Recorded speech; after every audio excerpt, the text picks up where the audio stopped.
জ্যাঠাতো বড় ভাইয়ের সাথে। আর ঘটনাটির অর্ধেকাংশের প্রত্যক্ষদর্শী আমার দাদি নিজেই। বাকিটা শুনেছেন তার মা, বাবা, আত্মীয় স্বজনদের মুখে। ঘটনাটি কলকাতার জনবহুল পরিচিত একটি জায়গায়, তাই জায়গার নামটা গোপনই রাখলাম। বলছেন দাদু। আমার জ্যাঠাতো ভাই, যার নাম আব্দুল মালেক, বয়সে আমার 4 কি 5 বছরের বড় ছিলেন। জন্মগ্রহণ করে যেদিন দুনিয়াতে আগমন করেছিলেন, তাকে দেখেই পরিবারের সবাই খুশি হয়ে গিয়েছিলেন। কারণ পুরো এলাকা জুড়ে এত সুন্দর বাচ্চা আর কারো ঘরে জন্মগ্রহণ করেনি ইতোপূর্বে। অনেকেই এই কথা বলা বলি করছিল। এই কথা একে একে এলাকার সকলের কানাকানি হতে হতে এলাকার বাইরেও কথাটা ছড়িয়ে পড়ে। তাই প্রতিদিনই মানুষ ভিড় জমাতো আমার জ্যাঠাতো ভাইকে দেখার জন্য। এসব দেখে আমার জ্যাঠাদের পরিবার একটি সিদ্ধান্ত নেয় যে 15 দিনের মাথায় আমার জ্যাঠাতো ভাইয়ের আকিকা করবে, এবং বেশ বড় করেই তারা করবেন। টাকা পয়সাও তাদের খারাপ ছিল না, মোটামুটি ভালো অবস্থানেই ছিলেন। যেই ভাবা সেই কাজ। 15 দিনের দিন খুব বড় করেই 3টা গরু জবাই দিয়ে আকিকার অনুষ্ঠান সম্পন্ন করেন এবং ছেলের সুন্দর একটা নাম রাখেন। আমার জ্যাঠা মনে মনে নিয়ত করেন ছেলেকে মাদ্রাসায় পড়াবেন। এই ছেলের উপর সবার দোয়া ও নেক নজর রয়েছে। নিশ্চয়ই ছেলে বড় হয়ে একজন বড় মাওলানা হবেন, এটাই জেঠুর বিশ্বাস। দেখতে দেখতে মালিক একটু একটু করে বড় হতে থাকে। কিন্তু মালিকের মা একটা বিষয় লক্ষ্য করলো, রুমে যখন মালিককে একা ঘুম পাড়িয়ে সংসারের অন্যান্য কাজ করতে তিনি যেতেন, তার মন থাকতো ছেলের রুমের প্রতি। তাই একটু পরপর এসে চেক করতেন। কিন্তু তিনি এসে দেখতেন যে মালিক জেগে আছে এবং হাত পা নাড়িয়ে হাসতে হাসতে কারোর সাথে যেন খেলা করছে, এমনটাই মনে হচ্ছে। জেঠির মা এসবের প্রতি গ্রাহ্য করেন না। আরেকটা বিষয় লক্ষ্য করেন, জেঠির মা যখন রুমে আসতেন, ঘরের ভিতর হালকা একটা মৃদু সুগন্ধ অনুভব করতেন। আর ঘরের অন্য রুমগুলোর চেয়ে জেঠির মার রুমটা বেশ শীতল ছিল। তিনি একটু একটু করে ভাবতেন এই বিষয়ে, কিন্তু কাউকে কিছু বলতেন না। সাধারণত যেই রুমে নবজাতক ছোট বাচ্চা থাকে, সেই রুমের স্বাভাবিক স্মেল বা গন্ধ কেমন হয় তা মোটামুটি আমরা অনেকেই জানি। একদিন জেঠিমা রাত্রে তাহাজ্জুদের নামাজ পড়ে ঘুমাতে গেলে রুমে প্রবেশ করার আগে রুমের ভিতর নুপুরের শব্দ পান। শব্দ শুনে তিনি তড়িঘড়ি করে রুমে ঢুকে কাউকে দেখতে পান না, তবে সুন্দর একটা স্মেল কিন্তু ঠিকই পেয়েছিলেন। জেঠিমা মনের ভুল ভেবে ওসবে পাত্তা দেন না, কিন্তু স্মেলটা তার কাছে বরাবরের মতোই স্বাভাবিক মনে হয়। তিনি ভাবেন এমনটা তো সবসময় হয়। এসব ভেবে তিনি বাচ্চার পাশে শুয়ে পড়েন। জেঠু আলাদা রুমে ঘুমাতেন বাচ্চা হবার পর। তো জেঠিমার চোখে ভীষণ ঘুম ঘুম ভাব। মনে হচ্ছে অন্যদিনের চেয়ে আজ তার বেশি ঘুম পাচ্ছে। চোখ বন্ধ, কিন্তু কানটা কিন্তু বেশ সজাগ। আমার রুমের ভিতর নুপুরের শব্দ শুরু। রুমটা একদম পুরো শীতল ঠান্ডা। একটু আগেও তাকে সামান্য গরমের কারণে হাত পাখা ব্যবহার করতে হয়েছে, কিন্তু এখন পুরো শীতল মনে হচ্ছে। কেউ যেন জেঠিমার নাম ধরে সুন্দর করে নারী কণ্ঠে একটি সালাম দিয়ে উঠল। জেঠিমার সাথে সাথে ঘুমের ঘরে সালামের জবাব দেন। এরপর সুন্দর মায়াবী একটা কণ্ঠ ভেসে আসে। কণ্ঠটা বলে উঠল, কতই না ভাগ্যবান তুমি, এত সুন্দর ফুটফুট একটা পুত্র সন্তানের জন্ম দিয়েছ। এই সন্তান বড় হয়ে স্বনামধন্য একজন আলেম হবে ইনশাআল্লাহ। এই সন্তানের মা বাবা হিসেবে তোমরাও ধন্য। জেঠিমা কিন্তু স্বপ্নের ভেতর সেই নারী মূর্তিকে দেখছিলেন এবং তার সাথে স্বপ্নে সরাসরি কথা হচ্ছিল। অসম্ভব সৌন্দর্যের অধিকারিণী সেই নারী মূর্তিটি। সেই নারী মূর্তিটি আরো বলল, তোমরা যখন বাচ্চাটিকে সন্ধ্যাবেলা বাড়ির উঠোনে বের করে সবাইকে দেখাচ্ছিলে, তখন আমি তোমাদের বাড়ির উপর দিয়ে বিচরণ করছিলাম। সেই সুযোগে তোমার বাচ্চাকে আমি দেখে ফেলি, আর আমার ভীষণ মায়া লেগে যায় তোমার বাচ্চার প্রতি। তাই প্রতিদিন কয়েকবার করে তোমার ঘরে আসি তোমার বাচ্চাকে দেখার জন্য আর তার সাথে খেলা করার জন্য। ভয় পেও না, তোমার বাচ্চার কোনো ক্ষতি হতে আমরা দেব না ইনশাআল্লাহ। আমার একটি কন্যা সন্তান আছে, সেও তোমার বাচ্চার সাথে খেলা করতে পছন্দ করে। জেঠিমা স্বপ্নে নারী মূর্তির সাথে বেশ ভালোই কথা বলতে লাগলেন এবং তার কন্যা সন্তানকেও ওই স্বপ্নের মধ্যেই জেঠিমা দেখতে চাইলেন। নারী মূর্তিটি জেঠিমাকে প্রতিশ্রুতি দেয় আগামীকাল তার সাথে তার কন্যা সন্তানকে তিনি নিয়ে আসবেন। এরপর হঠাৎ করে জেঠিমার ঘুম ভেঙে যায় আর সাথে সাথে জেঠিমা উঠে বসে পড়েন আর চতুর্দিকে তাকিয়ে দেখেন ঘরে অন্য কারো উপস্থিতি নেই। তবে সদ্য কেউ রুমে প্রবেশ করলে যে একটা সুন্দর স্মেল পাওয়া যায় বা সুগন্ধ পাওয়া যায়, সেটি জেঠিমা উপলব্ধি করেন। কিন্তু স্বপ্নে যেটি দেখছেন সেটি সত্য হতে পারে, আবার ভুলও হতে পারে। এই ভেবে বাচ্চার দিকে তাকান, দেখেন তার নবজাতক নিষ্পাপ বাচ্চাকে সুন্দর আরাম করে ঘুমাচ্ছে। চেহারায় মনে হচ্ছে সুন্দর একটা আলতো হাসি লেগে আছে। তবে স্বপ্নে নারী মূর্তিটার কথা মনে পড়াতে তিনি মুচকে একটা হাসি দিয়ে ঘুমন্ত তার সন্তানকে একটা চুমু দিয়ে আবার শুয়ে পড়েন আর ভাবেন, ওই নারী মূর্তির কথা যদি সত্যি হয়, মানে আমার ছেলে যদি সত্যি বড় কোনো আলেম হয়, তাহলে আমরা ধন্য হব আলহামদুলিল্লাহ। যেটি কিন্তু স্বপ্নের বিষয়ে কাউকে কিছু জানাননি। পরের দিন তিনি যাবতীয় কাজ সেরে তাহাজ্জুদ নামাজ পড়ে ঘুমাতে গেলেন। এটা তার দৈনন্দিন রুটিন। জেঠিমা ছিলেন পরহেজগার একজন মহিলা। তাহাজ্জুদের নামাজ পড়ে ঘুমাতেন, আবার ফজরের সময় উঠে যেতেন। বিয়ে হয়ে এই বাড়িতে আসার পর কারোর সাথে তার এখনো কোনো কথা কাটাকাটি হয়নি। এমনকি তিনি পর্দার ব্যাপারে খুবই কঠোর ছিলেন। বেগানা কোনো পুরুষের সামনে তিনি কখনো যাননি তার জীবদ্দশায়। যাই হোক, সেই আলোচনায় যাব না। তো জেঠিমা যখন আজকেও ঘুমাতে গেলেন, চোখ বন্ধ করতেই অল্প কিছুক্ষণের মধ্যে সুন্দর একটা সুগন্ধ তার নাকে আসে। আর সুন্দরী সেই নারী মূর্তিকে হাতে একটি সুন্দর প্লেটের মাঝে কিছু ফলমূল আর মিষ্টি জাতীয় খাবার নিয়ে দাঁড়িয়ে থাকতে দেখতে পান। আজ তিনি একা নন, সাথে ছোট 2-3 বছর বয়সী একটা কন্যা সন্তান তার পাশে দাঁড়িয়ে আছে। খুবই সুন্দর ফুটফুটে বাচ্চাটা। নারী মূর্তিটা জেঠিমাকে পূর্বের ন্যায় সালাম দিলেন এবং জেঠিমা সালামের উত্তর দিয়ে নিজে জিজ্ঞেস করলেন, কেমন আছেন আপনি? নারী মূর্তিটি বললেন, জি আলহামদুলিল্লাহ ভালো। এই বলে হাতে থাকা খাবারের প্লেটটা জেঠিমায়ের হাতে দিয়ে বলেন, এটা আপনারই জন্য। আপনি আমার মেয়েকে দেখতে চেয়েছেন, তাই মেয়েকে নিয়ে আসলাম। আর খালি হাতে আসলে কেমন দেখায়। জেঠিমা খাবারের প্লেটটা টেবিলের উপর রাখলেন এবং ওনাকে বসতে বললেন এবং ছোট বাচ্চা মেয়েটিকে জেঠিমা কোলে নিলেন। কোলে নেওয়ার পর এতটাই শান্তি উপলব্ধি করলেন যে তা বলার মতো নয়। বাচ্চাটিকে কোলে নিয়ে তার মনে হলো তিনি একটা ফোমের তৈরি কোনো পুতুলকে কোলে নিয়ে বসে আছেন। কি যে অনুভূতিটা আসলে বোঝানো অসম্ভব। জেঠিমা নারী মূর্তির সাথে কথা বলতে লাগলেন। এর মধ্যে ওই কন্যা শিশুটিকেও জেঠিমার বড্ড মায়া লেগে যায়। জেঠিমা ওই নারী মূর্তিটিকে বলেন, এরপর যতবার আসবেন আপনার মেয়েটিকে সাথে নিয়ে আসবেন। ওকে আমার বড্ড ভালো লেগে গেল। ওকে কোলে নিলে আমার খুব শান্তি অনুভব হয়, মনে হয় যেন আমারই মেয়ে। এই কথা বলে ওই নারী মূর্তিটা, এই কথা শুনে ওই নারী মূর্তিটা জবাব দেয়, তাহলে নিজেরই ভেবে নিন না, আমার কোনো আপত্তি নেই। আপনার সন্তানকেও আমাদের এতটাই ভালো লেগেছে যে ওকে এখন আমাদেরই মনে করি। এই শুনে জেঠিমা বললেন, আমাদের মানে? তখন নারী মূর্তিটি বলল, আমি ক্ষমা প্রার্থী আপনার কাছে। আপনার ছেলেকে এতটাই ভালো লেগেছে যে আপনাদেরই অগোচরে ঘুমন্ত অবস্থায় আপনার ছেলেকে আমাদের দেশে নিয়ে গিয়েছিলাম। ওকে দেখে আমার পরিবার বলল, এ তো মানুষেরই বাচ্চা। এত সুন্দর বাচ্চা তুমি কোথায় পেলে? আমার স্বামী আমাকে বলল, এই বাচ্চাকে যে নিয়ে এসেছো, বাচ্চার মা বাবা জানে যে তুমি তাকে নিয়ে আসছো? আমি বললাম, বাচ্চার মা বাবা জানলে কি আর আনতে দিত? তাই কাউকে না জানিয়ে নিয়ে আসলাম। একবার ভাবলাম আর ফিরিয়ে দিব না, কারণ বাচ্চাটাকে কিছুতেই ফিরিয়ে দিতে ইচ্ছে করছিল না। আমার স্বামীকে বললাম এই কথা এবং বললাম, ও বড় হলে আমাদের মেয়ের সাথে ওর বিয়ে দিব। কিন্তু আমার স্বামী খুব কঠোরভাবে আমাকে ধমক দিলেন এবং বললেন, তুমি কি জানো না যে কোনো মা বাবার অগোচরে কোনো সন্তানকে নিয়ে আসাটা কত বড় অপরাধ? তুমি একজন আল্লাহওয়ালা, একজন পরী, তুমি এই কাজটি কিভাবে করলে? আল্লাহর অভিসম্পাত নাজিল হবে আমাদের উপর। কাজটি তুমি ভালো করনি। দ্রুত যার সন্তান তার কাছে দিয়ে আসো, পরেরটা পরে দেখা যাবে। আমার স্বামী এই কঠোর নির্দেশনা শুনে আপনাদের বোঝার আগেই আমি তাকে দিয়ে যাই। তবে আমার স্বামী বলে দেয়, তোমার মন চাইলে তুমি লুকিয়ে লুকিয়ে দেখে আসতে পারো। আর বিয়ের বিষয়, ও হলো ইনসান আর আমরা জিন। আমাদের দুই জাতের মধ্যে কিন্তু ভিন্নতা রয়েছে। আর চাইলেই তো সবকিছু জোর করে করা যায় না ইচ্ছার বিরুদ্ধে। যদি আদম সন্তানদের মতামত থাকে তাহলে সেটা ভিন্ন জিনিস।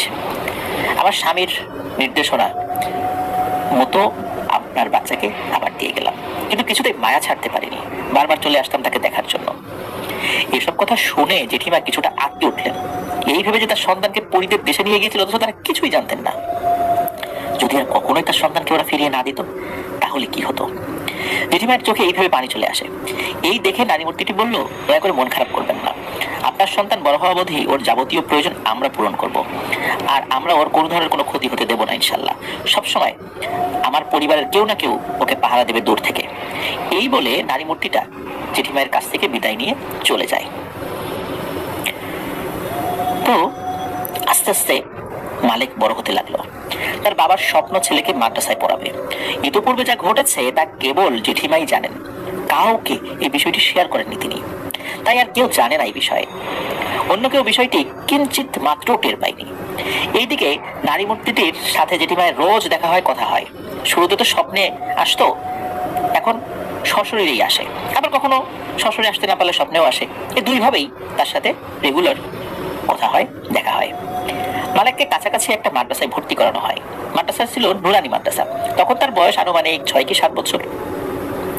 শিক্ষকগণ সবাই অন্য ছাত্রদের তুলনায় মালিককে একটু বেশি আদর করতেন। খেয়াল রাখতেন।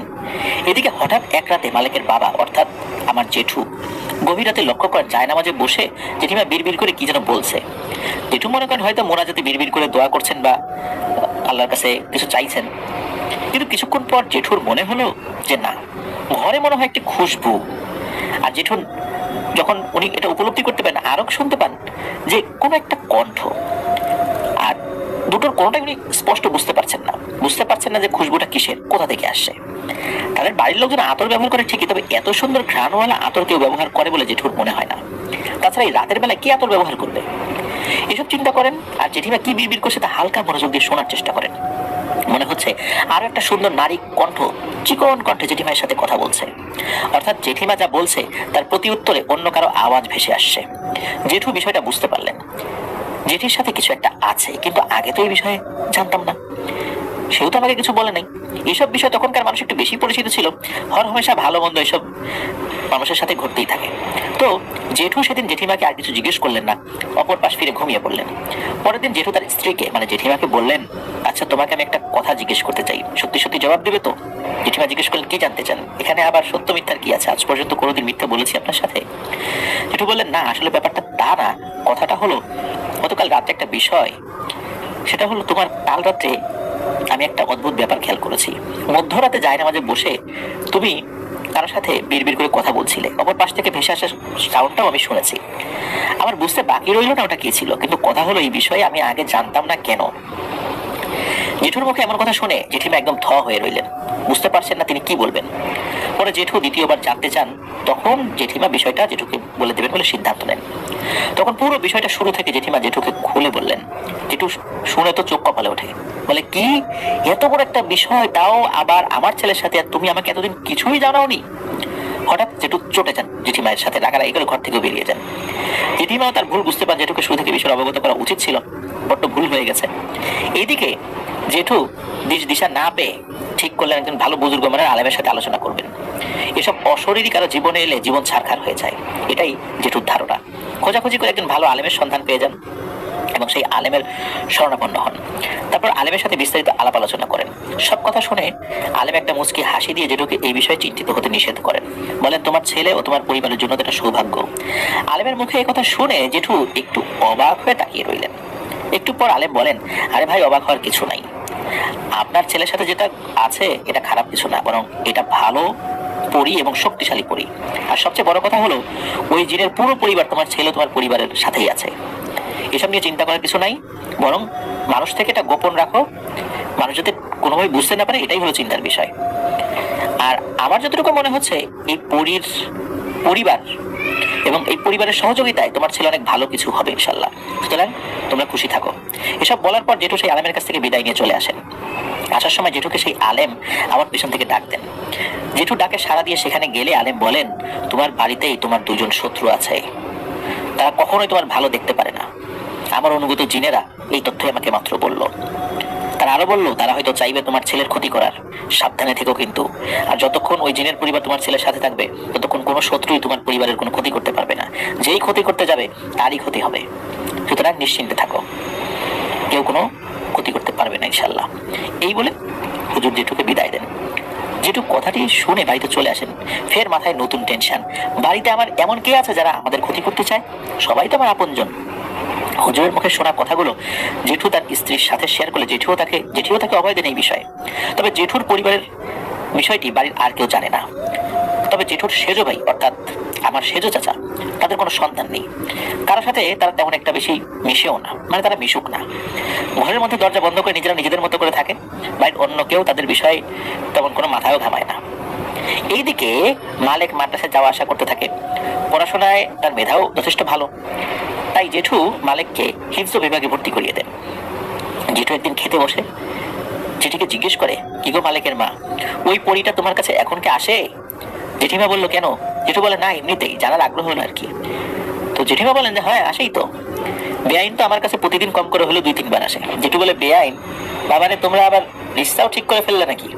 তো ওনার বুঝি মেয়েও আছে? তো জেঠু কথাগুলো মজা হিসাবে নিয়েছেন তখনও। জেঠিমা বলেন, হ্যাঁ অসম্ভব সুন্দরী, আমি অনেকবার কোলেও নিয়েছি তাকে, আমাদের মালিকেরই ক্লাসমেট, অন্য একটি মহিলা মাদ্রাসায় লেখাপড়া করে।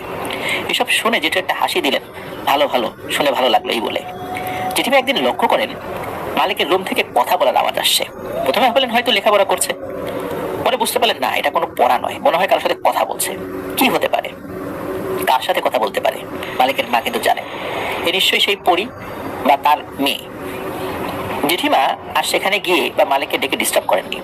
পরদিন সকালে জানতে চাইলে মালিক জানায়, হ্যাঁ, প্রতিনিয়ত একটা পরী তার সাথে দেখা করে, কথা বলে, খেলাধুলা করে। এসব কথা জেঠিমা একটু বিচলিত হননি, বরং বিষয়টা স্বাভাবিকভাবেই নেন। এভাবেই চলতে থাকে তাদের পরিবার। ধীরে ধীরে তাদের অবস্থার উন্নতি হতে থাকে। মাত্র বছরখানেকের মধ্যেই মালিক হিফজ শেষ করে আত্মীয় স্বজনদের মাঝে এই খবরটা ছড়িয়ে পড়ে। সবাই খুশি, মালিক হাফেজ হয়েছে এত অল্প সময়ের মধ্যে। এদিকে মালিকের বাবার শখ আবার একটা অনুষ্ঠান করে মালিককে খাওয়াবে, মানুষকে খাওয়াবে। তার ছেলে হাফেজ হয়েছে, আশেপাশের মানুষদেরকে এই বিষয়টা জানাতে হবে, আর যারা জানে সবাই তার কাছে খেতে চেয়েছে। এত খুশির খবর, মিষ্টি মুখ করাবে না, কিছু খাওয়াবে না? তো পিতামাতাও খুব খুশি। এবার পালা তাকে ভালো মাদ্রাসায় ভর্তি করে ভালো আলেম বানানোর। যেমন ভাবনা তেমনই কাজ।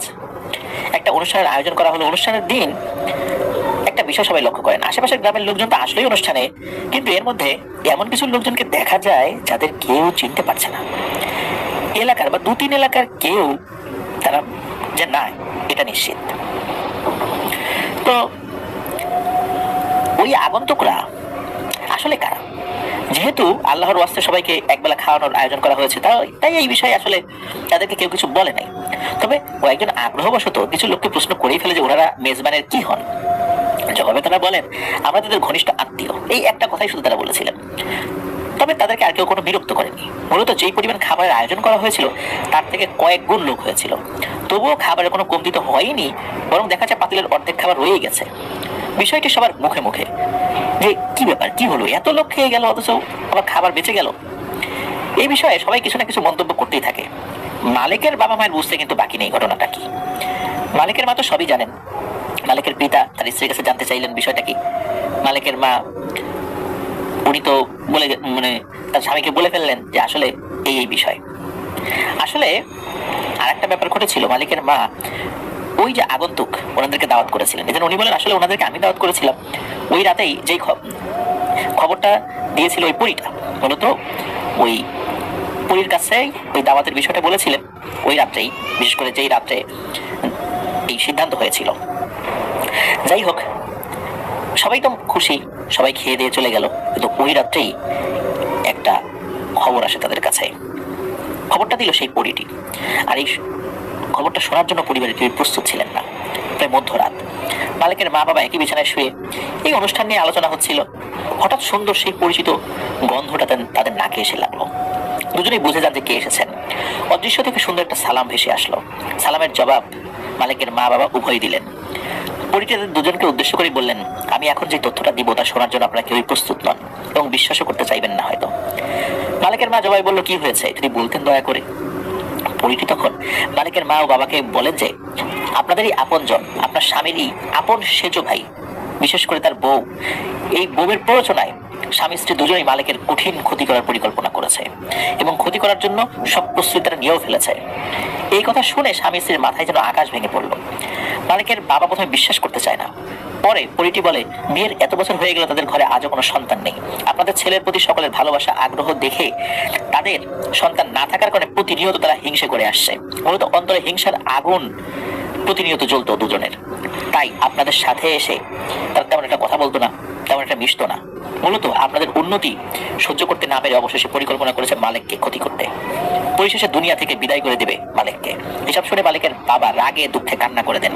মালিকের মাও নিজেকে সামলাতে না পেরে কেঁদে ফেলেন। এক পর্যায়ে মালিকের বাবা রাগে ঘর থেকে বেরিয়ে যেতে চাইলেন ছোট ভাইকে মারার জন্য, আর তখন মালিকের মা বাধা দিয়ে আটকে ফেলেন।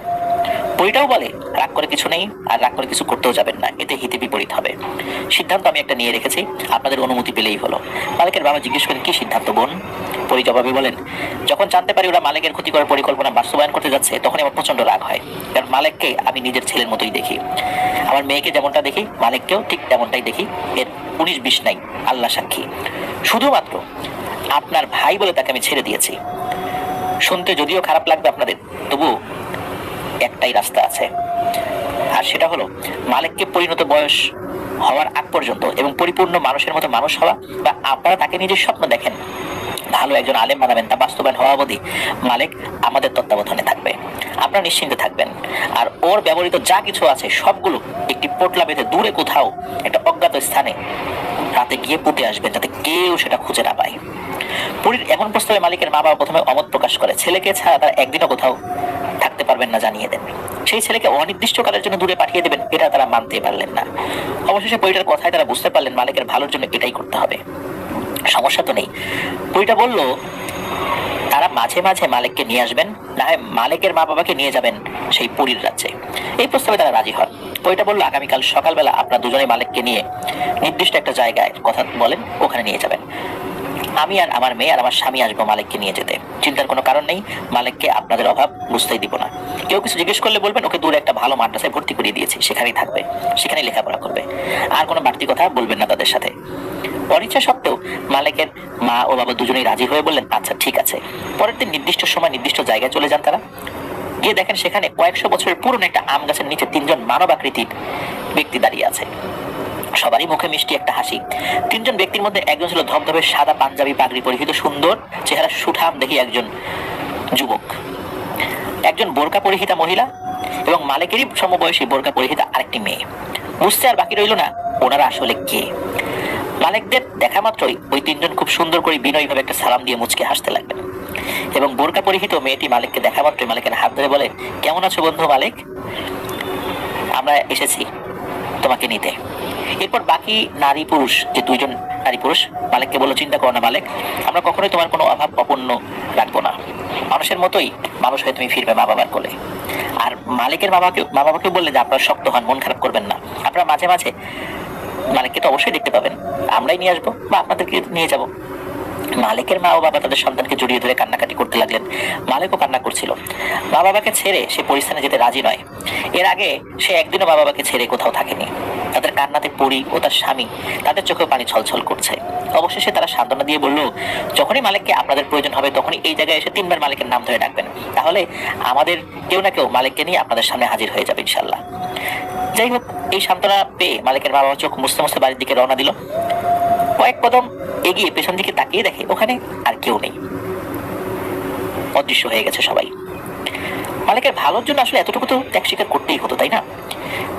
এসব বলে ওনারা নিজেদের মনকে সান্ত্বনা দিতে দিতে বাড়িতে চলে এলেন। কয়েকদিন পর পর তারা মালিককে স্বপ্নে দেখতেন, তার সাথে কথাও বলতেন। দেখতে দেখতে প্রায় 10 থেকে 15 বছর হয়ে যায়। মাঝে মাঝে প্রতিনিয়ত মালিকের মা বাবা তাকে স্বপ্নে দেখতেন, কখনো কখনো সরাসরি তার সাথে কথা বলতেন। পাড়া প্রতিবেশী কেউ মালিকের বিষয়ে জানতে চাইলে মালিকের মা বাবা বলতেন মালিককে দূর দেশে পাঠানো হয়েছে লেখাপড়া শেষ করার জন্য। পড়াশোনা শেষ হলে তার ছেলে মানুষের মতো মানুষ হয়ে একজন বড় মানের আলেম হয়ে ছেলে বংশের মুখ উজ্জ্বল করে ফিরে আসবে। হ্যাঁ, একটি কথা, পরিস্থানে যখন কোনো অনুষ্ঠান হতো তখন মালিকের মা ও বাবা দুজনেই এই পরিস্থানে নিয়ে যাওয়া হতো তাদের দুজনকে। তারা প্রায় 2 থেকে 3 বার গিয়েছেন সেখানে। এই পরিদের জগতের বর্ণনা তারা দিয়েছেন। সবকিছুই কল্পনার স্বর্গরাজ্যের মতো, যা বস্তুত আমাদের পৃথিবীর কোনো কিছুর সাথেই অনেকটাই মিল নেই। সবকিছুই অদ্ভুত রকমের। প্রথমত এইসব বিষয়গুলো কেউ জানতো না, বিশেষ করে আত্মীয় স্বজনদের মধ্যে। এমনকি বাড়ির কেউই জানতো না মালিকের পরিবারের সাথে মালিকের জন্মের পর থেকে অন্য জগতের এত বড় সম্পর্ক জুড়ে রয়েছে। সবকিছু জানাজানি হয় অনেক পরে। চলুন একটু মালিকের মায়ের কাছে যাওয়া যাক, বলছেন মালিকের মা। মালিক যখন পুরী রাজ্যে মাঝে মাঝে মালিককে ওরা নিয়ে আসতো, কখনো কখনো স্বপ্নে আমরা মালিককে দেখতে পেতাম। পুরী রাজ্যে বেশ ভালোই আছে আমার ছেলেটা, ওখানকার সবাই মালিককে আপন করে নিয়েছে। বলা চলে পুরী রাজ্যে ওই পুরীদেরই একটা নিজস্ব গোত্রই আছে আলাদা। ওরা একটা নির্দিষ্ট এরিয়াতে বাস করে। সেই গোত্রের সকল সদস্যই মালিককে নিজেদের আপন করে নেয়। মালিকের আমল, আখলাক, কথা বলা এসব কিছুই ওদের সকলের কাছে ভালো লাগে। এত আপনজনের মায়া মমতায় মালিক যেন তার মা বাবাকেই ভুলে যায়, এমন একটা অবস্থা। আসলে কি তাই? না। ওই আমার বান্ধবী পরি ও তার স্বামী কখনোই মালিককে তার মা বাবার অভাব বুঝতে দিত না, নিজের সন্তানের মতোই মায়া মমতা দিত। এরপরও মালিক তার মন থেকে তার মা বাবাকে ভুলে নেই। মাঝে মাঝে তার মন খারাপ হতো আমাদেরকে দেখার জন্য, তাই পরি তাকে কখনো স্বপ্নে কখনো সরাসরি আমাদের সাথে দেখা করিয়ে দিতে নিয়ে যেত। তো একদিন আমার স্বামী স্ত্রী দুজনই ঘুমাচ্ছিলাম, হঠাৎ কোনো এক অজানা কারণে আমার ঘুম ভেঙে গেলে আমি তাকে দেখতে পাই সেই মমতাময়ী আমার পরিবান্ধবী আমার শিয়রে বসা, মৃদু একটা হাসি দিয়ে আমাকে একটা সালাম দিয়ে জানতে চাইলো কেমন আছেন আপা। আমি সাথে সাথে উঠে বসে সালামের জবাব দিয়ে বললাম, আলহামদুলিল্লাহ ভালো আছি। আমার মালিক কই, তাকে আনেননি? কেমন আছে ও? পরিটি জবাই বললেন, দয়া করে বিচলিত হবেন না, মালিক ঠিকই আছে এবং আমি এসেছি আপনাদেরকে দাওয়াত দিতে। মালিকের মা একটু অবাক হয়ে জানতেছিলেন কিসের দাওয়াত আর কোথায়। পরি বলল, আমাদের দেশে আমাদের গোত্রের দুজনের বিয়ের অনুষ্ঠানে পুরো গোত্রের পক্ষ থেকে আপনাদের দাওয়াত, অর্থাৎ মালিকের মা বাবা দুজনেরকেই দাওয়াত দেওয়া হলো। মালিকের মা একটু অবাক হয়ে পরিটির দিকে তাকিয়ে রইলেন এবং মনে মনে ভীষণ খুশি হলেন যে তাও তিনটা কারণে। প্রথমত, মালিককে দেখার সুযোগ। দ্বিতীয়ত, পরিস্থান দেখতে কেমন তা তারা দেখতে পারবেন। তৃতীয়ত, তাদের কালচার কেমন বা সংস্কৃতি কেমন। এইসব ভেবে মালিকের মা সাথে সাথে রাজি হয়ে যান, বলেন বেশ ভালোই তো। তো অনুষ্ঠান কবে হচ্ছে আর আমরা কবে যাচ্ছি? পরিটি বলেন, আগামীকাল ঠিক এই সময় আমি আসবো, আপনার প্রস্তুত থাকবেন। মালিকের মায়ের ধারণা যে মালিকের বাবা কিন্তু এসবের এখনো কিছু জানেন না, তিনি গভীর নিদ্রায় তলিয়ে আছেন। সকালে ঘুম ভাঙলে দুজনের সাথে যখন এই বিষয়ে আলোচনায় বসেন, মালিকের মা তার স্বামীকে রাতের ঘটনাটি খুলে বললে মালিকের বাবা বলেন, আরে আমি হয়তো তোমাকে এটাই বলতে যাচ্ছিলাম। মালিকের মা বলেন, তার মানে কি বলতে যাচ্ছিলেন?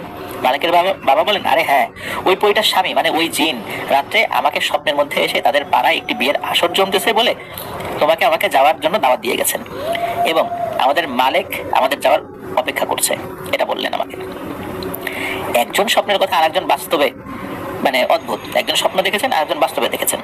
পরীর দাওয়াতের ঘটনা আলোচনা করে দুজনে খুশিতে আত্মহারা। তাদের সাথে জীবনে এমনটা কখনো ঘটবে তারা ভাবতেও পারেননি। তো ছোটবেলায় মা দাদি নানির মুখে এসব গাল গল্প শুনতো আর ভাবতো সত্যি এসব গল্প নাকি কল্পনা, কিন্তু বাস্তবে যে এমনটা হয় এর আগে তারা তেমন একটা বিশ্বাস করতো না। যাই হোক, আজ সন্ধ্যার পর থেকে তারা কেমন যেন একটু উত্তেজিত আর খোসখোস ভাব, সময়টা যেন পার হতেই যাচ্ছে না। ঠিক যেমনটা কোথাও বেড়াতে যাওয়ার কথা শুনলে মনটা আমাদের হয়ে থাকে। দেখতে দেখতে অপেক্ষার প্রহর কাটলো।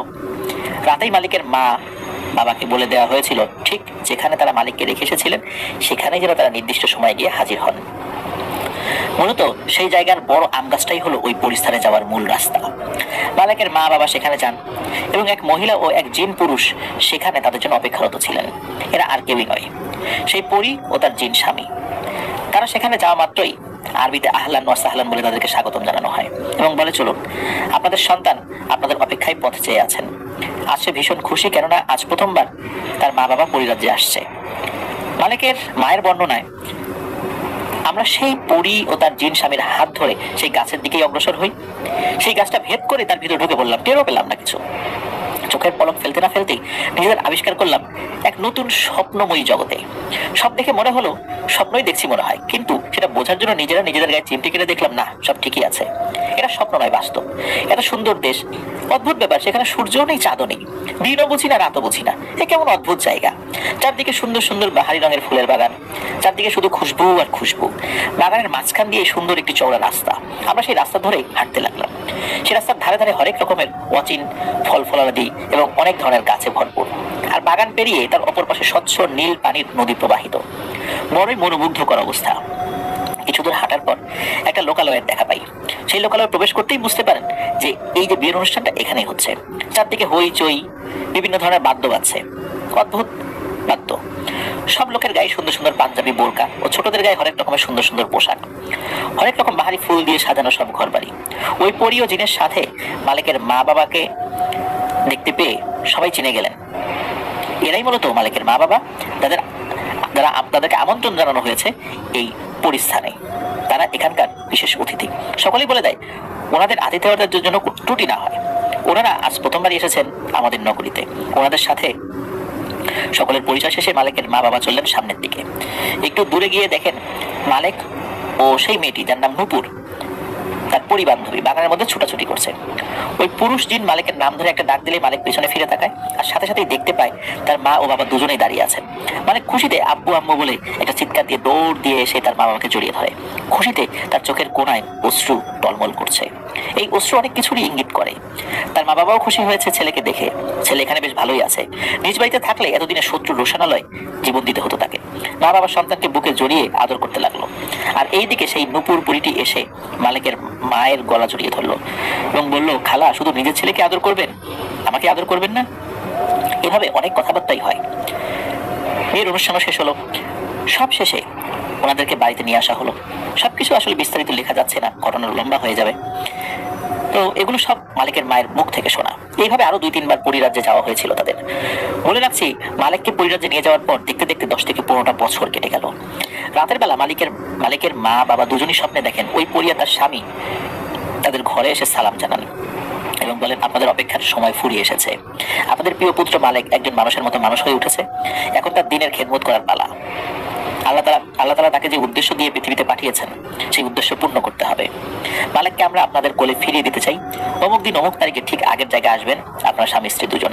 আমরা মালিককে সাজিয়ে নিয়ে আসবো। সে এখন একজন আলেম এবং দিনের একজন দায়ী হয়েছে। সে প্রাপ্তবয়স্ক। তার এখন অর্ধেক দিন পূরণ করার সময়, অর্থাৎ বিয়ের বিষয়কে বোঝানো হয়েছে।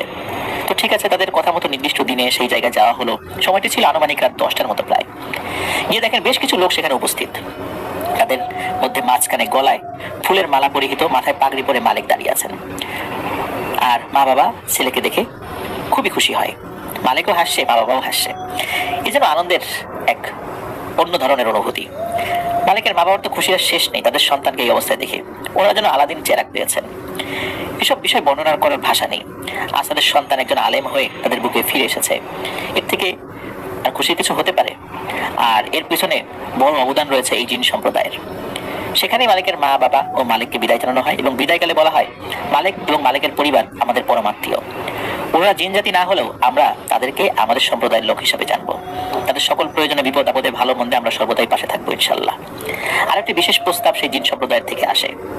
মালিক আর আমাদের প্রজন্মের পরবর্তী ভবিষ্যৎ রানী নূপুরের সাথে মালিকের গভীর সম্পর্ক রয়েছে। ইতিমধ্যে দুজনের মধ্যে ভালোবাসার ব্যাপারটা আমরা সবাই উপলব্ধি করেছি। তাই ওদের ভালোটা বিচার করে তাদের ভালোবাসাকে পূর্ণতা দান করতে, তাদের দুজনকে বিবাহ বন্ধনে আবদ্ধ করে আমাদের সম্পর্কটাকে আরো গভীর করার জন্য মালিকের বাবা মায়ের নিকট আমাদের এই প্রস্তাব রইল। ওনারা যদি স্বেচ্ছায় এই প্রস্তাব গ্রহণ করেন তাহলে আমরা খুব খুশি হব এবং বিয়ের সকল ইন্তজাম, সব ধরনের সহযোগিতা আমাদের গোত্রের জিন জাতিটাই করবে। মালিক তার মা বাবার পাশেই দাঁড়ানো। মা বাবার সামনে লজ্জা পাচ্ছে সব শুনে। এদিকে মালিকের মা বাবা তো সাথে সাথেই রাজি। দুজন দুজনকে যেহেতু ভালোবাসে তাহলে তার কোনো কথাই নেই। আর পুরো গোত্রের জিন সম্প্রদায় তাদের সম্পর্কটা মেনে নিয়েছিলেন, কারণ ওই সম্প্রদায়ের যে জিনেরা ছিল তারাও মালিকের প্রতি খুব সন্তুষ্ট ছিল। জিনদের বিভিন্ন ধরনের টুকিটাকি সমস্যা বিষয়ে মালিকও কিন্তু কখনো কখনো পরামর্শ দিত, শরীয়তের বিভিন্ন বিষয়গুলো, যেহেতু সে আলেম হচ্ছিলেন। এই কারণে ওই গোত্রের জিনেরাও মালিককে খুব ভালোবাসতেন। মালিকদের সেই রাতের মতো সুন্দর করেই বিদায় দেওয়া হলো। জিনদের পক্ষ থেকে সুন্দর একটা ঘোড়ার গাড়ি ব্যবস্থা করা হলো। সেই গাড়িতে করে রাজকীয় ভাবে একগাল হাসি মুখে সন্তানকে সাথে নিয়ে বাড়িতে ফিরলেন মালিকের মা বাবা।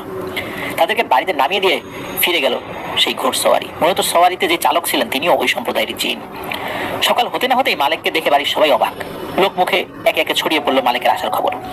আস্তে আস্তে মালিকের বাড়িতে লোকজনের ভিড়। বহুদিন পর মালিকের বাড়িতে ফেরা। বিভিন্ন জনের বিভিন্ন প্রশ্ন, সে এতদিন কোথায় ছিল, কোন মাদ্রাসায় লেখাপড়া করেছে। মূলত মালিকের মুখে জবাব শুনে তার মা বাবা রীতিমতো অবাক।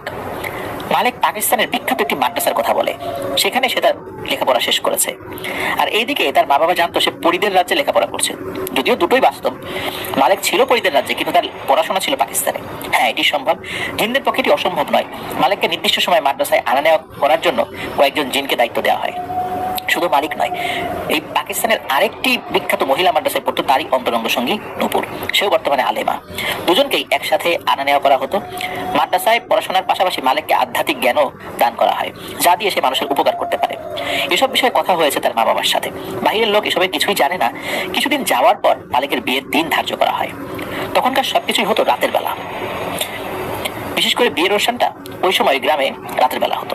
তেমনি মালিকের বিয়ের অনুষ্ঠানও হয় রাতের বেলা। মূলত তাদের বিয়ের সিস্টেমটা এরকম ছিল যে বিয়েটা হবে পরীর রাজ্যে, সেখানে শুধু মালিকের পরিবারেরই যাওয়ার অধিকার রয়েছে, আর কেউ যেতে পারবে না। তাই প্ল্যান মোতাবেক বিয়ের সাথে সাজানো ঘোড়ার গাড়ি চলে আসে মালিকের ঘরের দুয়ারে এবং সেই গাড়িতে সওয়ার হন মালিকের মা বাবা এবং মালিক নিজে। তারা পরিস্থানের উদ্দেশ্যে রওনা হন। সেখানে গিয়ে যা দেখেন চোখ ধাঁধানো অবস্থা। কত কি আয়োজন, এত সুন্দর আয়োজন তারা কখনোই দেখেননি। একজন মনুষ্য সন্তানের সাথে জিন সম্প্রদায়ের কন্যার বিয়েটা যেমন স্পেশাল, আয়োজনটাও তেমনই স্পেশাল হওয়া চাই। একদম তাই। কেউ নিজ চোখে না দেখে এটা বিশ্বাসই করবে না, মানে বিষয়টা ভাবাও যায় না। আর লেখা যাবে আর কোন ভাষায়? বিয়ে শেষ, কনেকে বড়র হাতে তুলে দিয়ে মা বাবা হাসি মুখে বিদায় নেন। কারো মধ্যে এই বিদায়ের কোনো কান্না বা কোনো কষ্ট নেই। সবার মুখেই হাসি আর খুশি। এক অদ্ভুত ব্যাপার। এই বিয়েতে সবাই খুশি। আজ পূর্ণতা পেল দুই জগতের দুজনের ভালোবাসা। বউকে নিয়ে আসা হলো। আত্মীয় স্বজনদের মাঝে মালিকের বিয়ের বিষয়টা জানানো হয়, বিশেষ করে মূল বিষয়টা গোপন রেখে। অন্যভাবে স্বজনদের বুঝ দেওয়া হয়। পাড়া প্রতিবেশীদের অনুষ্ঠানে নেমন্তন্ন করা হয়। যখন মালিকের বাড়িতে অনুষ্ঠান করা হয়েছিল। আর সবকিছুর ইন্তজামের ব্যবস্থা করেন জিনেরাই। বাড়িতে 3টা প্যান্ডেলের আয়োজন করা হয়, অর্থাৎ যেখানে অতিথিদের খাবার দাবারের ব্যবস্থা করা হয়। 2টো প্যান্ডেল বাড়ির উঠোনে আর একটা বাড়ির পেছনের মাঠে। জানতে চাইলে বলা হয় ওটা বিশেষ অতিথিদের জন্য, তারা বাড়িতে আসবেন না, ওখান থেকেই খেয়ে চলে যাবেন। এতে করে কিছু কিছু লোকের মনে সন্দেহের দাগ কাটে। কেউ কেউ নজর রাখছে সেই বাড়ির পেছনের প্যান্ডেলের দিকে, কোথা থেকে কারা আসবে, তাও আবার বিশেষ অতিথি, তাদের জন্য আবার প্রচুর খাবার সেখানে সাজিয়ে রাখা হয়েছে। এইদিকে বাড়ির প্যান্ডেলে সবাই যার যার মতো খেয়ে চলে যাচ্ছে। সবাই খেয়ে খুব প্রশংসা করছে, এমন খাবার নাকি তারা জীবনেও খায় নাই। খাবার এত স্বাদ হতে পারে? কেউ কেউ বলে এটা কি কোনো মানুষের রান্না, নাকি অন্য কারো রান্না, নাকি বেহেশত থেকে এসেছে। তারাও বিষয়টাকে সন্দেহমূলক ভাবে নিয়েছে। আর ওইদিকে কিছু লোক বাড়ির পেছনের প্যান্ডেলের দিকে নজর রাখতে লাগলেন, কোথা থেকে বিশেষ অতিথি আসবে, কারা আসবে তা দেখার জন্য। কিন্তু না, অনেকক্ষণ প্রহরার দিচ্ছে, অপেক্ষার প্রহর গুনেও শেষ করা যাচ্ছে না, কিন্তু কারো আসার খবর নাই। সবাই চলে যাওয়ার সিদ্ধান্ত নিলে তৎক্ষণাৎ তাদের কানে আওয়াজ আসে, ওই প্যান্ডেলে লোকজন ছোট ছোট কথাবার্তার শব্দ। আমরা অনেক সময় ছোট ছোট কথা বলি না, কেমন আছো, ভালো, গিয়েছিলে, হ্যাঁ, যাওনি, না, এরকম ছোট ছোট শব্দ, মানে লম্বা কোনো বাক্য না। তো এরকম খুব ছোট আওয়াজে একে অপরের সাথে কথা বললে যেমনটা শোনা যায় ঠিক তেমনটাই। কিন্তু অন্ধকারে এতগুলো লোক ওখানে কিভাবে চলাফেরা করছে, খাবার খাচ্ছে। তাছাড়া আমরা এতক্ষণ বসে পাহারা দিলাম, কাউকে আসতে দেখলাম না, কিন্তু এই প্যান্ডেলের ভিতরে লোকজন কথা কিভাবে শোনা যাচ্ছে, কি হচ্ছে এসব। তারা একে অপরের সাথে পরামর্শ করছে যে আসলে ওখানে কি হচ্ছে, গিয়ে দেখবে নাকি কেউ। কেউ কেউ রাজি হলেও কয়েকজন বিষয়টাতে দ্বিমত পোষণ করেন, ওখানে যাওয়াটা ঠিক হবে না বলে জানায়। তাদের বারণ উপেক্ষা করে বাকি কয়জন যখন ওই প্যান্ডেলের দিকে এগোতে লাগলো, হঠাৎ করে কোনো কারণ ছাড়াই বাড়ির পেছনে ঝড় তুফান শুরু হয়ে গেল। এমন অবস্থা তৈরি হয়েছে যাতে মনে হলো পুরো এলাকা জুড়ে তুফান শুরু হয়েছে। ভয়ঙ্কর অবস্থা। এই দেখে ওই কয়েকজনের কিসের আবার প্যান্ডেলের ভিতরে উঁকি মারবে, যে যার মতো করে দেয় ভৌ দৌড়। কিন্তু কিছুদিন এসে দেখে না সবকিছু নীরব। তাহলে কি হলো তাদের সাথে? এটা এই অবস্থা থেকে সবাই ভয় পেল। আর যারা প্রথমে নিষেধ করেছিল তারা বললো আগেই বারণ করেছিলাম, শুনলি না, এখন দেখলি তো। তারা যার যেমন অবস্থা, তারা কি করলো, নিজেদের বাড়িতে চলে গেল।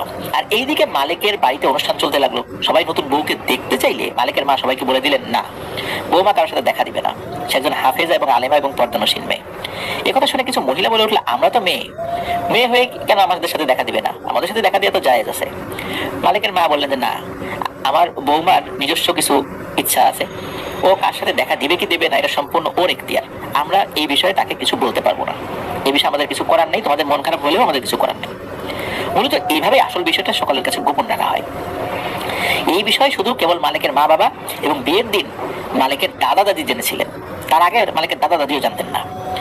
তো অনুষ্ঠান শেষ হলো, সবাই যে যার মতো চলে গেল, যারা থাকার তারা বাড়ির অন্যান্য ঘরে অবস্থান করলো। কিন্তু সকালবেলা উঠে দেখে একটা জিনিস, পরিবারের লোকজন তো অবাক, এমনকি মালিকের মা বাবা অবাক। তাহলে তাদের খাবারের যেই ঘর, টেবিল ভর্তি বিভিন্ন রকমের পিঠা, মিষ্টান্ন, পায়েস, দুগ্ধ জাতীয় খাবার, নানা ধরনের ফলমূল দিয়ে ভর্তি, যা এক রাতের মধ্যে তৈরি করা বা সংগ্রহ করা কারো পক্ষে সম্ভব নয়।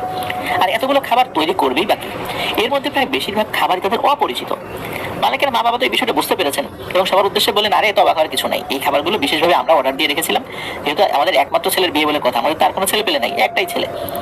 সবাইকে এটা ওটা বুঝিয়ে খাবারগুলো খেতে বললেন, সবাই খেতে লাগলো।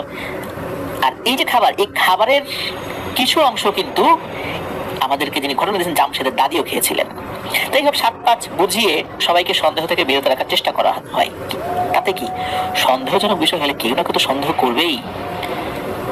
মনে আছে মালিকের এক চাচির কথা বলেছিলাম, যে কিনা হিংসার বশবর্তী হয়ে মালিকের অনিষ্ট করার চেষ্টা করেছিল, যার কারণে 15টা বছর মালিককে তার মা বাবাকে ছেড়ে পরিস্থানে আশ্রয় নিতে হয়েছিল। এটাকে ঠিক আশ্রয় বলা যাবে না, বরং মালিককে ভালোবেসে পরিরাই তার ভালোর জন্য তাকে পরিস্থানে নিয়ে গিয়েছিলেন আর তার পরিবারের সম্মতিতেই নিয়ে গেছিলেন। যাই হোক, মালিকের ওই দুষ্ট চাচি কোনো না কোনো ভাবে বিষয়গুলো সন্দেহ করে ফেলে। আর 15 বছর আগে হঠাৎ করে মালিকের নিরুদ্দেশ হয়ে যাওয়ার কারণগুলো মেলাতে থাকে। হঠাৎ করে তার সন্দেহ হয়ে যায়, মালিক যাকে বিয়ে করেছে সে আসলে কোনো সাধারণ মেয়ে নয়, হতে পারে সে এক পরী। সেই বিষয়টি পরিষ্কার হওয়ার জন্য, মানে ক্লিয়ার হওয়ার জন্য একজন কবিরাজের শরণাপন্ন হয়। মূলত 15 বছর আগে এই কবিরাজের মাধ্যমেই মালিকের ক্ষতি করতে চেয়েছিল সে, কিন্তু মালিককে পরিস্থানে নিয়ে যাওয়া ও তাদের কথা মতো তার ব্যবহৃত সকল জিনিসপত্র গোপনে নির্দিষ্ট একটা জায়গায় পুঁতে রাখার কারণে সেই অনিষ্ট করার পরিকল্পনায় সফল হতে পারেনি সে। সেই কবিরাজের কাছে গিয়ে সমস্ত বৃত্তান্ত বলার পরে কবিরাজ তার কিছু নির্দিষ্ট রিচুয়ালের মাধ্যমে তথ্য জানায় যে তার সন্দেহ ঠিক এবং মালিকের সাথে যেটা রয়েছে সেটা কোনো সাধারণ পরী নয়, এটা পরিসরের ভবিষ্যৎ রানী এবং সে অত্যন্ত শক্তিশালী। এর পেছনে যেই লাগতে যাবে তার বংশ নির্বংশ হয়ে যাবে, কেউ বাঁচতে পারবে না। আরো একটা তথ্য দেন কবিরাজ, মূলত তুমি যে মালিকের ক্ষতি করতে চেয়েছিলা এটা সেই পরিরা কিন্তু জেনে গেছে এবং এই কারণে মালিককে তারা ক্ষতির হাত থেকে বাঁচাতে পরিরাজ্যে নিয়ে সেখানে লালন পালন করেছে। এখন তাদের পুরো একটা গোষ্ঠী মালিকের সাথে। অদূর ভবিষ্যতে মালিক ওই পরিস্থানের রাজা হবে। তুমি বা আমি যেই এই মালিকের ক্ষতি করতে চাইবো, উল্টো তারই ক্ষতি হয়ে যাবে। মনে রেখো, প্রথমবারের মতো তোমাকে ওরা ছেড়ে দিয়েছে, মূলত মালিকের চাচা চাচি হও বলে ছাড় পেয়েছো। দ্বিতীয়বার কিন্তু এমন করলে ছাড় পাবা না, আর আমাকেও মেরে ফেলবে। আমার কোনো তন্ত্রমন্ত্র কবিরাজি বিদ্যায় কাজ হবে না। মালিকের কথা শুনে চাচি একটু ভয় পেল এবং বাসায় চলে আসলো। দেখতে দেখতে কয়েক মাস হয়ে গেল, খুব সুখের দিনকাল যেতে লাগছে মালিকদের। এইদিকে স্থানীয় একটা বড় স্বনামধন্য মাদ্রাসার মুহতামিম হিসেবে নিয়োগ পান মাওলানা মালিক সাহেব, এবং পাশাপাশি একটি মসজিদের ক্ষতি। এইদিকে তার পরিবারের সুখ দেখে কিছু পাড়া প্রতিবেশীরাও কিন্তু হিংসা চলে পুড়ে মরতে লাগলো। কারণ হচ্ছে মালিকটা দিন দিন ধনী হতে লাগলো। তারা এলাকার গরিব অসহায়দের সহযোগিতা করতেন, আর তার বাড়ির লোকজন খেয়াল করতেন মালিকদের ঘরে মাঝে মাঝে অনেক লোকজনের আনাগোনা, ছোট বাচ্চা কাচ্চাদের আওয়াজ শোনা যেত। তা আবার রাতের বেলা অনেক সুন্দর সুন্দর খাবারের ঘ্রাণ পেত সবাই, কিন্তু সকালবেলা মালিকদের বাড়িতে এই কাউকে দেখা যেত না। মালিকের মায়ের সাথে এই বিষয়ে জানতে চাইলে তিনি বলতেন, আরে কই না তো, এগুলো কিছু না, এমন কিছু হয়নি তো আমাদের ঘরে। এটা আপনাদের মনের ভুল। আর এইদিকে মালিকের ওই চাচির ছিল একটা বদভ্যাস, তার পেটে কোনো কথা গোপন থাকতো না। বাড়ির লোকদের মধ্যে মালিকের পরিবার নিয়ে একটা সন্দেহ সৃষ্টি হয়। তারা একে অপরের সাথে আলোচনা সমালোচনা করতে থাকে। এদিকে মালিকের সেই চাচি তাদের কথায় তাল দিতে গিয়ে কবিরাজের দেওয়া সব তথ্যই বলে দেয়। কবিরাজ কিন্তু তাকে বারণ করেছিল যে খবরদার এই তথ্য কাউকে জানাবা না, যদি জানাও তুমি কিন্তু ভয়ানক বিপদে পড়বা। এই কথা যদি জানাও তোমার মৃত্যু হবে, মেরে ফেলবে তোমাকে। একটা সময় মানুষ জানতে পারবে, কিন্তু তুমি বলো না। কিন্তু তার তো আর তর্স হইছে না, পেটে তো কথা থাকে না। তাই যেই কথাই হোক না কেন তার বলতে হবে। যার সাথে কথা হতো মালিকের বউয়ের এই বিষয় নিয়ে কথা আসলে সে সবাইকে মালিকের আসল গোপন বিষয়গুলো বলে দিত। আর এসব কথা এক কান দোকান হতে হতে পুরো গ্রাম, এমনকি পাশের গ্রামে ছড়িয়ে পড়ে অল্প সময়ের মধ্যেই। এই কথা মালিকের পরিবারের কানেও আসে, এবং মালিকের স্ত্রীর সাথে এই বিষয়ে কথা বলে সে জানায় এসব কিছুর মূল হোতা ওই চাচি। সে মালিকের মা বাবাকে সবকিছু জানায়, এবং মালিকের চাচি এই কথা ছড়িয়েছে, এবং সে জেনেছে ওই কবিরাজের কাছ থেকে, মূলত যেই কবিরাজের সাহায্যে মালিকের অনেক অনিষ্ট সে করতে চেয়েছিল। এর জন্য ওই মহিলাকে বিরাট মাসুল দিতে হবে, এবং সে তা বাস্তবায়ন হয়। সেই রাতে মালিকের ওই চাচির ঘর থেকে ভয়ঙ্কর এক চিৎকারের আওয়াজ শুনে সবাই তার ঘরের দিকে দৌড়ে যায়। গিয়ে দেখে মাটিতে তার নিথর দেহ পড়ে রয়েছে। তার চোখে মুখে ভয়ের ছাপ দেখে মনে হচ্ছে ভয়ঙ্কর কিছু দেখে সে ভয় পেয়েছিল, কিন্তু হঠাৎ কেন তার এই রহস্যজনক মৃত্যু হলো কেউ তা বলতে পারে না। একসময় মালিকের বউ নিজেই তার শাশুড়িকে জানায় তার স্বজনরাই তার চাচিকে মেরেছে, কারণ ওই মহিলা তাদের সব গোপন বিষয় সকলের মধ্যে ফাঁস করে দিয়েছিল। এমনিতেই ওই মহিলার উপর সবাই নারাজ ও রাগান্বিত, তাই কেউ আর এই বিষয়টিতে কোনো প্রতিবাদ জানায়নি। লোকমুখে তাদের কথাগুলো আস্তে আস্তে প্রচার হতে লাগলো। আশেপাশে পাড়া প্রতিবেশীরা বিভিন্ন বিষয় জিজ্ঞেস করে ওদের বিরক্ত করার চেষ্টা করত, কিন্তু এতে তারা একটু বিরক্ত হতেন না। এলাকার কোনো লোকজনের রোগ বিমার দেখা দিলে মালিকের বউ নিজেই তার শ্বশুর শাশুড়িকে দিয়ে পানি করা বা লতা পাতা দিয়ে বিশেষভাবে তৈরি ওষুধ পাঠিয়ে দিত, এবং সাথে সাথে ওই রোগী আল্লাহর রহমতে সুস্থ হয়ে যেত। এভাবে চলতে থাকলে একটা সময় পুরো এলাকার সকলের বিশ্বস্ত এবং প্রশংসার পাত্রী হয়ে ওঠেন মালিকের স্ত্রী। পরিবারের লোক ব্যতীত বাইরের কেউ তাকে দেখতে পেত না। পর্দার আড়াল থেকে সকলের সাথে কথা বলতো সে, তাও শুধু মহিলাদের সাথে, কোনো পুরুষের সাথে সে কথা বলতো না। পুরুষ বলতে শুধু মালিকের দাদা এবং মালিকের বাবার সাথে সে কথা বলতো, আর মালিকের তো অন্য কোনো ভাই বোন ছিল না। পর্দার আড়াল থেকে কথা বলতে পারতো। বিভিন্ন লোক আসতো বিভিন্ন সমস্যা নিয়ে, পুলিশ সেটা সমস্যার সমাধান করে দিতেন এবং সমাধান বলেও দিতেন। আর মাওলানা তারেক সাহেব তো দিন ধর্ম প্রচারের কাজে ব্যস্ত। কয়েক বছর পর তাদের ঘরে এক ফুটফুটে কন্যা সন্তানের জন্ম হয়। পরবর্তীতে দুটো পুত্র সন্তান জন্ম হয়। অনেক সুন্দর ছিল বাচ্চাগুলো মানুষ ছিল, মানুষের মতোই। তারা সকলের সামনে যেত, আর পরীর বাচ্চা বলে কথা। আত্মীয় স্বজন সবাই ছিল খুশি, কিন্তু তাদের জীবনটা সবসময় তো একরকম থাকবে না, তাই না? হঠাৎ করে সেই সুখের সংসারে নেমে এলো অন্ধকার। বয়স আনুমানিক 40 বছর যখন হয় মাওলানা মালিক সাহেবের, কোনো একদিন একটা সাধারণ অসুস্থতা অনুভব করেন তিনি। বেলা শেষে মাগরিবের নামাজের পর তার স্ত্রীর কোলে মাথা রেখে শেষ নিঃশ্বাস ত্যাগ করেন। সকলকে কাঁদিয়ে পরলোক গমন করেন মাওলানা মালিক সাহেব। তার মৃত্যুতে পুরো এলাকায় শোকের ছায়া নেমে আসে। তারা যেভাবে মানুষের উপকার করত, প্রচুর দান খয়রাত করত, আর মালিক ছিল অত্যন্ত বিনয়ী একজন মানুষ। আর তার স্ত্রীও ছিল পরী, বিভিন্ন মানুষের সমস্যার সমাধান দিত। তো এইরকম একটা পরিবারের একটা ছেলে মারা যাবে, এটা সকলের কাছেই একটা খুবই দুঃখের ব্যাপার। যাই হোক, তাকে দাফন করা হয়েছিল রাতের বেলায়। লোকমুখে হইচই পড়ে যায়, তার জানা যায় অসংখ্য লোকের সমাগম। বেশিরভাগ লোকই ছিল সাদা পাঞ্জাবি পাগড়ি পরা ও একটু লম্বা আকৃতির। তাদের কারোর চেহারাই স্পষ্ট নাকি বোঝা যাচ্ছিল না। কেউ কোনো প্রশ্ন করলে তারা ঠিক মতো জবাবও দিত না। একটা জবাব সকলের মুখে শোনা যায় যে আমরা মাওলানা তারেক সাহেবের পরম নিকটতম আত্মীয়। এর চেয়ে বেশি কিছু আর জানা যায়নি। মালিক সাহেবের বাচ্চাদের বয়স 6, 7, 8 এরকম হবে। একদিন রাতে মালিক সাহেবের স্ত্রী তার শ্বশুর শাশুড়িকে তার রুমে ডেকে এনে বলেন, আমার স্বামী তো আমাদের মায়া ছেড়ে চলে গেছেন। যার হায়াত শেষ হয়ে যায় কেউ তাকে রক্ষা করতে পারে না, কোনো জিন না। আমরা যতটুকু রক্ষা করতে পেরেছিলাম করেছি। আল্লাহ তার হায়াত যতটুকু লিখেছেন ওইটুকুই তো থাকবে, আমরা তো তার থেকে বেশি বাঁচাতে পারবো না। তো এভাবেই আমার স্বামীর হায়াত শেষ হয়ে গেছে, তিনি আমাদের ছেড়ে চলে গেছেন। আপনারা যদি অনুমতি দেন আমি আমার সন্তানদেরকে নিয়ে আমাদের পরিরাজ্যে চলে যাব। সেখানে তারা বড় হবে, তারা বড় হয়ে ভালো একজন আলেম হবে তার বাবার মতো। মাঝে মাঝে আমি তাদেরকে নিয়ে আসবো আপনাদেরকে দেখাতে, অথবা আপনারাও যেতে পারেন, সেই পূর্বের নাই মাঝে মাঝে। আপনাদের জন্য পরিস্থানে প্রবেশের কোনো বাধা নেই। তাছাড়া আমি সেই জগতের ভবিষ্যৎ রানী, সেই হিসাবে আপনাদের সম্মান সেখানে অন্যরকম। আমি আপনাদের কাছে অনুমতি চাই পরিস্থানে ফিরে যাওয়ার। বৌমার মুখে চলে যাবার কথা শুনে শ্বশুর শাশুড়ি কান্নায় ভেঙে পড়েন। কিছুদিন আগে সন্তান হারিয়ে এখন বৌমাকে বিদায় দিতে হবে, আবার নাতি নাতনিকেও বিদায় দিতে হবে, একটা নাতনি, দুটো নাতি, এদেরকে বিদায় দিতে হবে। এটা তারা সহজে মানতে পারছিলেন না। শ্বশুর শাশুড়ি কান্না দেখে পুরি বৌমা নিজেও কাঁদতে লাগলেন। অবশেষে সে নিজেই ঠিক করলো, যতদিন আপনারা জীবিত থাকবেন ততদিন আপনাদের সেবা যত্ন করাই আমার কর্তব্য। আপনাদের জীবদ্দশায় আমি আর কোনোদিন পরিস্থানে যাওয়ার নামও নেব না। বিশেষ কারণে যদি যেতেই হয় আপনাদেরকে সাথে নিয়েই যাব। এভাবে দিন কেটে যাচ্ছিল। বেশ কয়েক বছর পর মালিকের মা বাবা বার্ধক্যজনিত কারণে একে একে দুজনেই পৃথিবীর মায়া ত্যাগ করেন। ততদিনে মালিক সাহেবের সন্তানরা বেশ অনেকটা বড় হয়ে গিয়েছে। শ্বশুর শাশুড়ির মৃত্যুর কিছুদিন পর থেকে মালিক সাহেবের সন্তানদের কেউ আর দেখতে পায়নি। মালিক সাহেবের স্ত্রীকে তো কেউ কখনো দেখেইনি। তো কিছুদিন পর থেকে তাদের যখন আর কাউকে দেখা যাচ্ছে না, তখন সবাই ধরে নিয়েছেন যে তারা মায়ের সাথে তার মায়ের দেশে চলে গেছেন, অর্থাৎ পরিস্থানে তাদেরকে নিয়ে যাওয়া হয়েছে। যেহেতু মালিক সাহেবও জীবিত নেই, তো ঘটনা এ পর্যন্তই। ঘটনার প্রত্যক্ষ সাক্ষী ছিলেন বন্ধু জমশেদের আপন দাদু, মূলত তার ফুফাতো ভাই ছিলেন মাওলানা মালিক সাহেব। আর ঘটনাটি এই যে সম্পূর্ণ মালিক সাহেবের যে ঘটনাটি, এটি একটি সত্য ঘটনা, পরি রিলেটেড ঘটনা। আসলে প্রিয় লিসেনার্স, আপনারা অনেকেই শুনতে চান। একটি দীর্ঘ ঘটনা, একটা ছোট থেকে একদম শেষ পর্যন্ত, জন্ম থেকে মৃত্যু পর্যন্ত পুরো একটি ঘটনা আপনাদের সামনে উপস্থাপন করা হলো। প্রিয় লিসেনার্স, অনেকেই বলতে পারেন 40 বছর বয়সে মালিক সাহেব